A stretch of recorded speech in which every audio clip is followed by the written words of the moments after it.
शांति। बाबा good morning. आज बाबा के 30 अप्रैल 2022 के महावाक्य हैं। बाबा ने सार में कहा, मीठे बच्चे, बाप आए हैं तुम्हारा ज्ञान योग से श्रृंगार करने। उस श्रृंगार को कायम रखने के लिए माया से कभी हार नहीं खाना। बाबा ने प्रश्न पूछा, कौन सी एक छोटी सी बात निश्चय बुद्धि बच्चों के निश्चय को तोड़ संशय बुद्धि बना देती है। तो बाबा ने उत्तर में कहा, निश्चय बुद्धि बच्चे अगर चलते चलते किसी छोटी भी भूल के भ्रम में फंस जाते हैं तो निश्चय टूट जाता है। श्रीमत में भ्रम पैदा हुआ तो माया संशय बुद्धि बना देगी। जो संशय बुद्धि बनते हैं वह सर्विस भी नहीं कर सकते और उनसे विकारों को जीतने की मेहनत भी नहीं होती। ऐसे कमजोर बच्चों को भी रहम दिल बाप राय देते हैं। बच्चे, क्या कहते बाबा? बच्चे, अगर तुम्हें विकार सताते हैं, सर्विस भी नहीं करते, तो बाप को तो याद करो। गीत है, तुम ही हो माता, पिता तुम्हें। ओम शांति। बाबा ने पूछा, ये किसकी महिमा है? माता पिता की। तुम उस माता पिता के बच्चे हो। उनको कहा जाता है बेहद का रचयिता। कितने ब्रह्मा कुमार कुमारियां हैं। जगत अम्बा और जगत पिता ब्रह्मा के भी चित्र हैं, सिर्फ भिन्न भिन्न चित्र बना दिए हैं। तुम जानते हो विश्व के आदि अर्थात सतयुग में अथाह सुख थे। अभी फिर से बेहद के बाप से बेहद के सुख का वर्षा ले रहे हैं। ये महिमा लौकिक माँ बाप की नहीं हो सकती है। ये है बेहद के माँ बाप की बात। परमपिता परमात्मा को ही लौकिक माता पिता कहा जाता है। परमपिता परमात्मा को ही माता पिता कहा जाता है, परंतु वो है निराकार। ये तो बहुत बार समझाया है कि नई रचना नए धर्म के लिए ये नया ज्ञान है। देवी देवता धर्म अभी है नहीं। कोई भी नहीं कहेंगे कि हमारा देवी देवता धर्म है, क्योंकि वो सब तो संपूर्ण निर्विकारी थे। अभी हैं सब विकारी और धर्म प्राय लोप भी जरूर होना चाहिए। तभी तो फिर से उस धर्म की स्थापना करने के लिए बाप को आना पड़े। अभी तुम बच्चों को बाप और वर्षे को याद करना है। वर्षे के लिए माँ के पेट से जन्म लेकर फिर बाप को याद करते हैं। जन्म तो लिया, परंतु थ्रू किसके? माँ से जन्म लेते हैं ना। ये भी ऐसे है, थ्रू माँ के तुम बच्चे बने हो। ब्रह्मा, इसीलिए तो बड़ी माँ कहा। ब्रह्मा के द्वारा ही तो शिव बाबा के बने ना हम। याद करते हो शिव बाबा को वर्षा लेने के लिए वाया माँ ब्रह्मा। परंतु कोई को निश्चय है, कोई को नहीं है। ऐसे नहीं कि सभी को निश्चय है। माया गुटका दिलाती रहती है। कहाँ ना कहाँ फंस पड़ते हैं। श्रीमत पर ना चलने वाले अपनी ही भूलों के भ्रम में फंसते। निश्चय है तो फिर और सब बातें छोड़ देते हैं। सुनना है और सुनाना है। कोई कहते हैं हम सर्विस नहीं कर सकते हैं, प्रजा नहीं बनाएंगे तो राजा भी नहीं बनेंगे। अच्छा, और कुछ नहीं करते हो तो सिर्फ शिव बाबा को याद करो, स्वर्ग में तो आ जाएंगे। अच्छा, विकारों को जीतने की मेहनत नहीं पहुंचती, फिर भी बाप को याद करो तो स्वर्ग में आ जाएंगे, परंतु पद कम मिलेगा। बाप समझाते भक्ति का पार्ट अब खत्म होना है। भक्ति का फल देने बाप आए हैं। तुम ही नंबरवार पूरी भक्ति करते हो। पहले पहले करते हो शिव बाबा की, फिर ब्रह्मा विष्णु शंकर की। अभी तो देखो गली गली में कितने मंदिर बना दिए हैं, कितने सत्संग होते हैं। जहाँ ये सब चीज़ें बहुत है, वहाँ फिर और कुछ भी नहीं रहेगा। एक भी मंदिर नहीं रहेगा। अभी तो भक्ति की कितनी सामग्री है। द्वापर कलयुग है भक्ति मार्ग का युग, तमो प्रधान बनने का युग। अब बाप इन सब बातों से, इन सब झंझटों से छुड़ा देते। अब बाप इन सब झंझटों से छुड़ा देते, कहते हैं hear no evil, see no evil, dash dash, जो भी बाबा ने सब बात बताई। देह सहित इनसे ममत्व मिटाओ। अब तुम्हें नए घर में चलना है, जब स्थापना हो जाए तब तो चलेंगे ना। ये है पुरानी दुनिया दुख धाम। फिर बाबा ने कहा यह अंतिम जन्म है। अभी तुम ईश्वर की गोद में बैठे हो, माता पिता की गोद में हो। लामुजीब बाप ब्रह्मा मुख से, लामुजीब बाबा कहते बाप ब्रह्मा मुख से तुमको जन्म देते हैं, तो ये माँ हो गई, लेकिन तुम्हारी बुद्धि फिर भी शिव बाबा की तरफ चली जाती है। तुम मात पिता हम बालक तेरे, क्या कहते, तुम मात पिता हम बालक तेरे। शिव बाबा की तरफ लव चला जाता है। फिर बाबा ने कहा तुम सजनिया भी हो। शिव बाबा आया है तुमको श्रृंगार कर लायक बनाने। ज्ञान और योग से तुम बच्चों को श्रृंगारते हैं। सिर्फ तुम ही नहीं, ये आवाज़ तो सब सेंटर्स पर सुनते हैं, हजारों सुनते रहेंगे, सभी का श्रृंगार होता रहता है। कितने श्रृंगार करते करते फिर मैले हो जाते।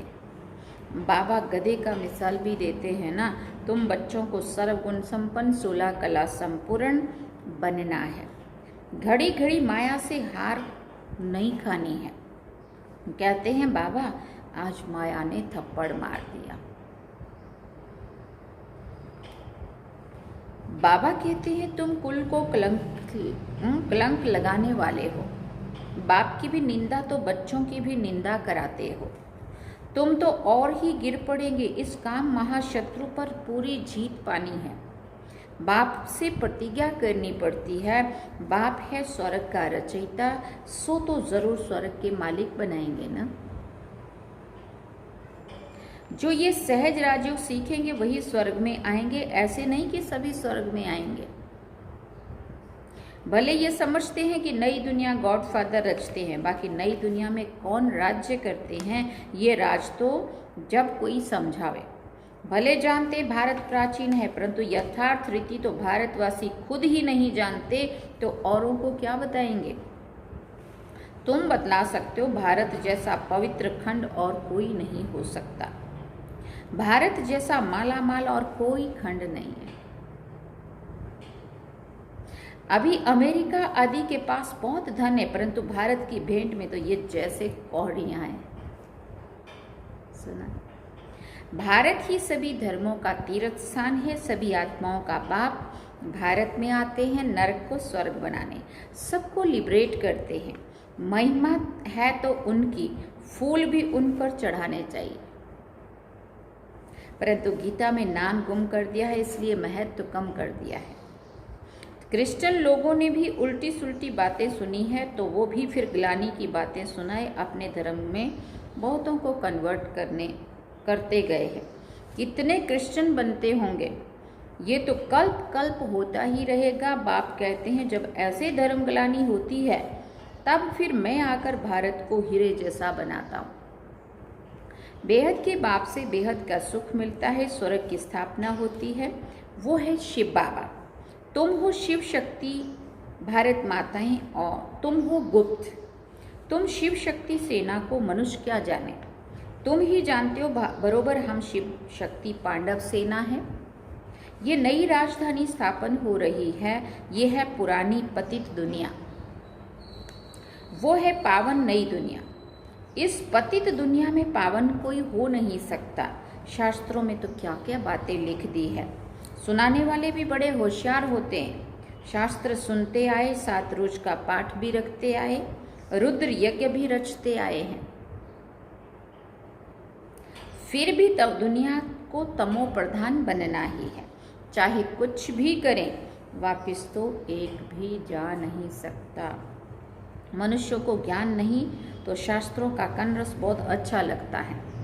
तुमको अभी वो अच्छा नहीं लगता, इसलिए बाप कहते हैं हियर नो इविल, सिर्फ मुझे याद करो, श्रीमत पर चलो तो श्रेष्ठ बनेंगे।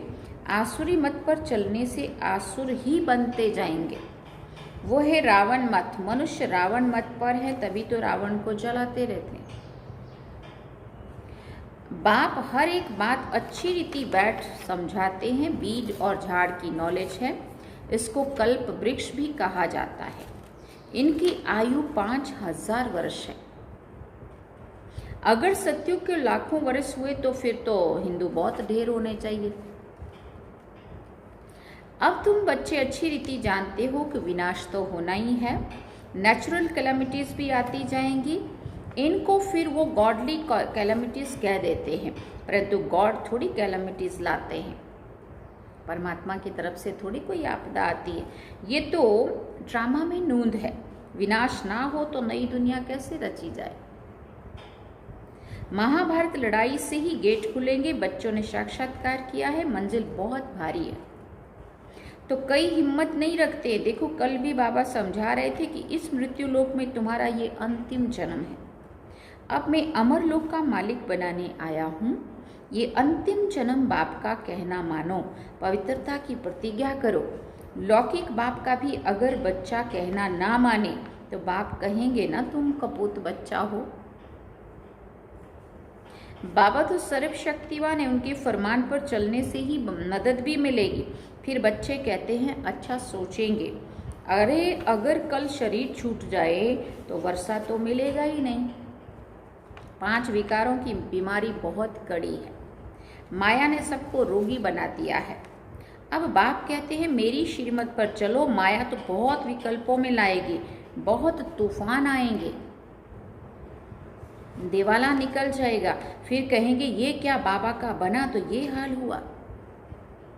परंतु बाप कहते हैं तुमने शिव बाबा को सब कुछ दे दिया, तुम तो ट्रस्टी हो गए।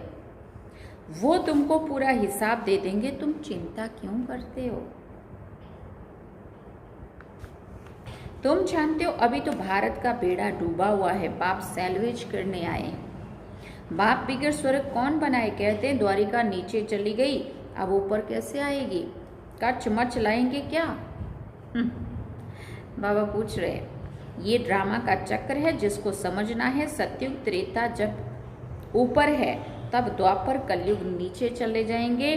सृष्टि का चक्र इतना बड़ा सृष्टि चक्र का चित्र इतना बड़ा बनाना चाहिए जैसे आईना फुल साइज का बनाते हैं ना। बाप कहते हैं बच्चे आईने में अपना मुंह देखते रहो। कहाँ बंदर तो नहीं बन पड़ते हैं। जिसमें विकार है वो बंदर से भी बदतर है। देवता है तो मंदिर लाए के। वास्तव में सन्यासियों का कभी मंदिर नहीं बनाया जाता। मंदिर सिर्फ देवताओं का होता है क्योंकि उन्हों की आत्मा और शरीर दोनों पवित्र हैं। यहाँ पवित्र शरीर तो मिल ना सके। मनुष्य कितने यज्ञ रचते हैं, कथाएं सुनते रहते हैं। बाप तो एक ही बेहद का यज्ञ रचते हैं जिसको रुद्र यज्ञ कहते हैं। इस पर यज्ञ से ही विनाश ज्वाला प्रज्वलित हुई, बाकी सब यज्ञ खलास हो जाते। रुद्र ज्ञान यज्ञ मशहूर है, शिव ज्ञान यज्ञ मशहूर नहीं है। रुद्र की और शालिग्रामों की पूजा होती है। कितने शालिग्राम बनाते, शिव तो एक ही बनाते, प्रजा तो ढेर बनेगी, इतने थोड़ी बना सकेंगे। शिव बाबा और तुम बच्चों की पूजा होती है क्योंकि तुम सारी दुनिया को लिबरेट करते हो। तुम हो शिव शक्तियाँ, सैल्वेशन आर्मी। ऐसे बहुत हैं जो स्वयं को सर्वोदय लीडर कहते हैं। अब सारी दुनिया पर दया तो और कोई कर ना सके। सब पर रहम करने वाला एक ही रहमदिल शिव बाबा को कहा जाएगा। मनुष्य नाम तो बड़े बड़े रखवाते हैं। सर्व पर दया कर व कृपा करना अर्थात सुख धाम में ले जाना, ये काम तो एक परमात्मा का ही है। कोई भी मनुष्य आत्मा, धर्मात्मा, महात्मा, देवात्मा नहीं कर सकती। सभी का गति सदगति दाता एक ही शिव बाबा है। मनुष्य किसी की सदगति नहीं कर सकते, एक की भी सदगति नहीं कर सकते, इम्पॉसिबल है। तुमको कहते हैं तुम लोग शास्त्रों को नहीं मानते हो, लेकिन जो चीज सामने है आंखों से देखते हैं, मानते कैसे नहीं है तुम। परंतु अभी हम श्रीमत पर चलते हैं जिससे श्रेष्ठ बनेंगे। श्रीमत है भगवान की श्री कृष्ण की मत पर नहीं चलते हैं। श्री कृष्ण की आत्मा भी आगे जन्म में श्रीमत से ऐसा श्रेष्ठ देवता बनी थी। तत्त्वम कितना स्पष्ट समझा दे। उनकी राजधानी भी तो होगी ना, अकेला श्री कृष्ण क्या करेगा। कांटों से फूल बाप के सिवाय और कोई बना ना सके। बाप आया है तो जरूर स्वर्ग रचेंगे ना, नहीं तो अवतार लेने की क्या दरकार थी। जरूर बाप को स्वर्ग बनाया था, जरूर भारत को स्वर्ग बनाया था और अब फिर से बना रहे हैं। वहाँ भी मंदिर आदि नहीं होंगे। तुम जानते हो बाबा भारत में आया है भारत को स्वर्ग बनाने। बाबा ने समझाया है माया के तूफान तो सभी को आएंगे। बाबा से आकर पूछो, ज्ञान और योग का अनुभव पूछो। संकल्प जो विकल्प बन जाते हैं उनका भी अनुभव पूछो। बाबा सबसे आगे है तो इन तूफानों से पास जरूर होते हैं। हम बाबा को याद करते फिर भी माया कम नहीं है। जितना रुस्तम उतना माया पूरा सामना करेगी, डरना नहीं है। लिखते हैं बाबा माया को बोलो तंग ना करे, परंतु माया तूफान तो मचाएगी, डरना नहीं है। अच्छा, मीठे मीठे सिकिलदे बच्चों प्रति माता पिता बाप दादा का याद प्यार और गुड मॉर्निंग। रूहानी बाप की रूहानी बच्चों को नमस्ते। हम रूहानी बच्चों की रूहानी माता पिता बाप दादा को दिलवा चांद सिकवा प्रेम से याद प्यार, गुड मॉर्निंग, नमस्ते, थैंक यू बाबा, शुक्रिया बाबा। धारणा के लिए मुख्य सार है। पहला पॉइंट, बाप को पूरा हिसाब दे, ट्रस्टी बन, सब चिंताओं से मुक्त हो जाना है। बाप के फरमान पर पूरा पूरा चल, मदद का पात्र बनना है। दूसरी बात बाबा ने कही, मनुष्यों के डूबे हुए बेड़े को सैल्वेशन आर्मी बनकर पार करना है। बाप का मददगार बन, पूजनीय लायक बनना है। वरदान में बाबा ने कहा, हर सेकंड हर खजाने को सफल कर, सफलता की खुशी अनुभव करने वाले सफलता मूर्त भव। सफलता मूर्त बनने का विशेष साधन है हर सेकंड को, हर श्वास को, हर खजाने को सफल करना। यदि संकल्प, बोल, कर्म, संबंध, संपर्क में सर्व प्रकार की सफलता का अनुभव करना चाहते हो तो सफल करते जाओ, व्यर्थ ना जाए। एक बार बाबा ने मुरली चलाई थी, सफल करो सफलता पाओ। चाहे स्व के प्रति सफल करो, चाहे अन्य आत्माओं के प्रति सफल करो, तो ऑटोमेटिकली सफलता की खुशी अनुभव करते रहेंगे। क्योंकि सफल करना अर्थात वर्तमान में सफलता प्राप्त करना और भविष्य के लिए जमा करना। स्लोगन में बाबा ने कहा, जब संकल्प में भी कोई आकर्षण आकर्षित ना करे तब कहेंगे संपूर्णता की समीपता। जब संकल्प में भी कोई आकर्षण आकर्षित ना करे तब कहेंगे संपूर्णता की समीपता की, आप संपूर्णता के एकदम समीप हो। अच्छा, ओम शांति। ये थे बाबा के आज के महावाक्य। बाबा ने सार में कहा, मीठे बच्चे, बाप आए हैं तुम्हारा ज्ञान योग से श्रृंगार करने। उस श्रृंगार को कायम रखने के लिए माया से कभी भी हार नहीं खाना। अब हम बाबा को याद करेंगे।